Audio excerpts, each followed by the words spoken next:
আমি দেখুন আজকে কালো ছোলার তরকারি করব। কালো ছোলাটা আলুটা সিদ্ধ করে নিয়েছি, আলুটা একটু ম্যাশ করে নেব, অতটা গোটা গোটা রাখবো না। আর এখানে মোটা মোটা করে মোটা করে পেঁয়াজ কেটে নিয়েছি, লঙ্কা ছেঁচে নিয়েছি, কড়াইয়ে তেল দিয়েছি,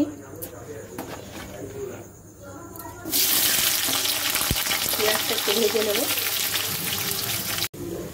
এখানে নিয়েছি নুন, হলুদ, আদা রসুনের পেস্ট, লঙ্কা ছেঁচে নিয়েছি, একটু জিরে গুঁড়ো, একটু ধনে গুঁড়ো দিয়েছি, আর এই মশলাটা দিব।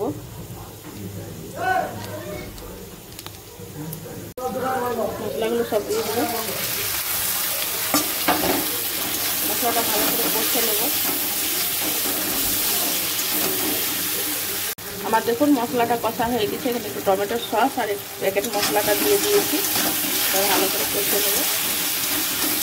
তারপর ছোলাটা দিয়ে দেবো। মশলাটা কষা হয়ে গেছে,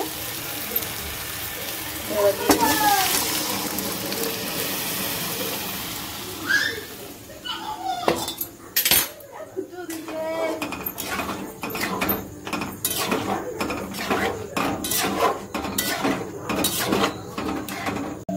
আবার দেখুন আলুটা ম্যাশ করে নিয়েছি ভালো করে, ছোলা আলুটা দিয়ে দিয়েছি মশলার সঙ্গে দিয়ে, আর ভালো করে কষিয়ে নেব। দেখুন ছোলা আলুর তরকারিটা আমার রেডি হয়ে গেছে। এটা রুটি মুড়ি যার সঙ্গে খাবে তার সঙ্গে ভালো লাগে।